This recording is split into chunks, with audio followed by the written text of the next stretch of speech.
Dear students, after completing the first session on the poem Homecoming Son, now we can have a look at the second session.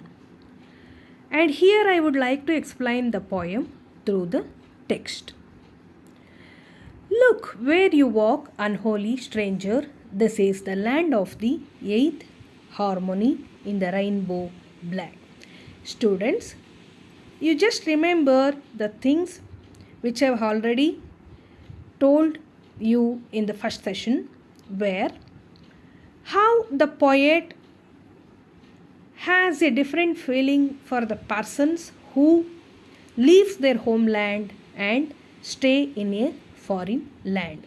He calls them as unholy strangers. Not only strangers but unholy strangers, because they have lost the importance of their native land according to the poet. And he calls, this is the land of the eighth harmony in the rainbow black. It is the dark side of the moon brought to light. This is the canvas of God's master stroke. See here, the poet explains in a very divine mood. He tells that the land with the black people and its culture is very unique, and not only that, it is something like the poet calls the land as God's own country.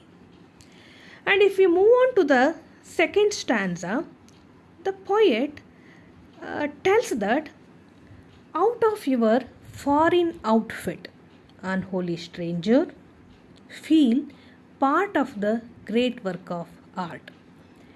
He gives a very symbolic expression here. You just see, foreign outfit.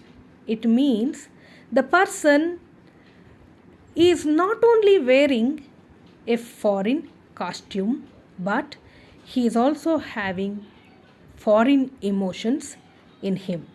So the poet asks him to leave those feelings, and he gives a call that feel part of the great work of art. You should feel the part of this great work of art. You should be part of this land and not any other land. And he says, walk in peace, walk alone, walk tall, walk free, walk naked. If you do all these things, what you will have? Let the feelers of your motherland caress your bare foot. Now you just look at the expression bare feet.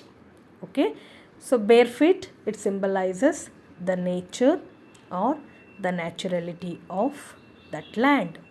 So if you have the naturality in you, you will have the love of your motherland. Let her breath kiss your naked body. That means the poet says that the person who lives in a foreign country should not be very artificial. He should be very natural, and then only he can understand the feel of his native land and its culture. And in the third stanza, the poet says, but watch, watch where you walk, forgotten stranger. He is telling that the people who lives in a foreign country, usually they forget everything about their past or about their cultural history. So he calls them as forgotten strangers. This is the very depth of your roots, that is black. The poet tells that one should look at his roots. So here a black person should look at his root and should try to understand his cultural heritage. where the tom-toms of your fathers vibrated in the fearful silence of the valleys, shook in the colossus bodies of the mountains, hummed in the deep chest of the jungles, walk proud. So here the poet is telling that if you look at your ancestors and their activities, what you will have? You will have a very different world. Each valley, each mountain is giving the voice of its ancestors, and he calls the young generations of Ethiopia to look at their ancestors, and they should try to understand by seeing their life. And not only that, the poet tells the young generations that by having digested all their black culture, they should feel very proud to walk in their native land. And when you come for the next stanza, the poet says, watch, listen to the calls of the ancestral spirits, prodigal son. He calls them as prodigal son. Who is a prodigal son? The person who spends his money and his most of his time in a foreign land. To the call of the long awaited soil, they welcome you home. Here the poet is telling that the native land is awaiting. It is waiting for your return. So come home. In the song of birds, you hear your suspended family name. So when you look at the nature, when you become the part of the nature, then only you will know the history of your family.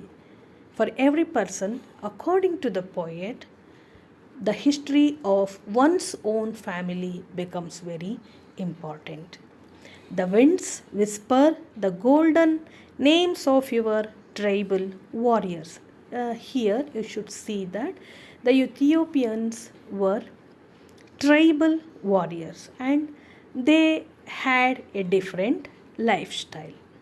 The fresh breeze blown onto your nostrils, float their bones turn to dust. Walk tall, the spirits welcome their lost son return.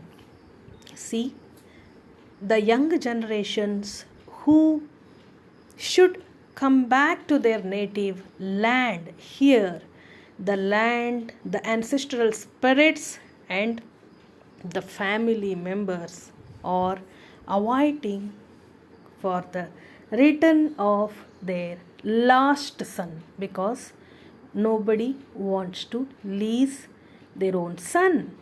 The native land here does not want to lose his native person.